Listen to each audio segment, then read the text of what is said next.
நான் கேட்கிறேன், இன்னைக்கு அந்த தொடர்ந்து நாமக்கல்லையும் கரூர்லையும் கடுமையா விமர்சித்து பேசினார் விஜய் அதிமுக பிஜேபியை, அகில இந்திய பிஜேபியை, மோடியை, அமித்ஷாவை கடுமையா விமர்சித்து பேசுறார். ஏன் தமிழ்நாட்டு பிஜேபி எல்லாம் வழுத்து கட்சி கால நக்கிட்டு இருக்கு பிஜேபி விஜய் கால? மோடியை திட்டினா பிஜேபி பிடிக்காது, அமித்ஷா திட்டினா பிடிக்காது, கடுமையா தாக்கி பேசியிருக்கிறார். எதிர்வினை ஆற்ற வேண்டியது யாரு? தமிழ்நாடு பாஜக ஆற்றணுமா இல்லையா? தமிழிசை சவுந்தரராஜனோ நயனார் நாகேந்திரன் என்ன பண்ணிருக்கணும்? எப்படி மத்திய அரசாங்கத்தை, ஒன்றிய அரசாங்கத்தை, மோடியை, அமித்ஷா திட்டலாம் கேட்டிருக்கணும்ல. ஏன் எதிர்வினை ஆற்றாம அவர் கால் நக்க ஆரம்பிக்கிறீங்க? துயர சம்பவத்தில் அரசியல் பண்ண வேண்டாம்னு நினைச்சேன். அவர் பேசின பேச்சுக்கு கேட்கிறேன். நீங்க இப்ப அரசியல் பண்ணலையா? இப்ப மிரட்டப்படுகிறார் விஜய். அதிமுக என்டிஏ கூட்டணிக்கு வரலன்னா நீ ஜெயிலுக்கு போயிடுவ. போற செய்தியெல்லாம் அப்படிதான் வருது.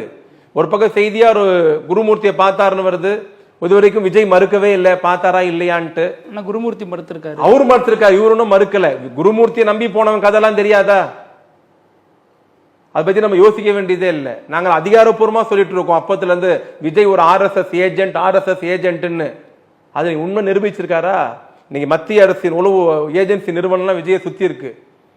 உங்களை காப்பாத்துறோம், உங்களை இது பண்றோம், நீங்க மோடி கிட்ட வாங்க, அமித்ஷா கிட்ட வாங்க, என்டிஏ கூட்டணிக்கு என்ன வேணும் நடக்கலாம். சரி சார், இவ்வளவு தப்பு பண்ணிருக்காருன்னா விஜயை கைது பண்றதுல உங்களுக்கு என்ன தயக்கம்? கூட ஒரு பேர் முதலமைச்சர் தெளிவா சொல்லியிருக்கிறார். சட்ட ஆணையத்தை ஒரு நபர் விசாரணை கமிஷன் அமைத்திருக்கிறோம். அந்த கமிஷன் தருகிற அறிக்கையின் அடிப்படையில் சட்டம் தன் கடமையை செய்யும் சொல்லியிருக்கிறார். பொறுத்திருந்து பாருங்கள், நிச்சயமா சட்டம் கடமையை செய்யும். இதே கமிஷன் இதே அருணா ஜெகதீஷின் தலைமையில ஸ்டெர்லைட் குழுவை விசாரிச்சு ஆய்வுலாம் பண்ணாங்க. அது நடைமுறையில் என்னவா இருக்குன்னு ஒரு கேள்வி எழுப்பது. அது நிர்வாக ரீதியாக நடவடிக்கை மேற்கொள்ளப்பட்டிருக்கு. காவல் அதிகாரிகள் மீது எந்த நடவடிக்கையும் எடுக்கலங்கிறதான நிர்வாக ரீதியாக நடவடிக்கை மேற்கொள்ளப்பட்டிருக்கு. ஓகேங்களா? இது ஒரு அரசியல் கட்சி சம்பந்தமான கூட்டம். இதுல எங்க தவறு நடந்தது, நாங்க எல்லாமே ஆதாரத்தோட பேசுறோம். லெட்டர் அவங்க கொடுத்தது, பதிலுக்கு நாங்க கொடுத்தது, பொறுப்பேற்றம் கையெழுத்து போட்டது. நான் சாதாரண ஒரு மீட்டிங் நடத்தினா கூட காவல்துறை லோக்கல் அந்த எல்லைக்கு உட்பட்ட காவல் போய் எழுதி கொடுக்கணும்.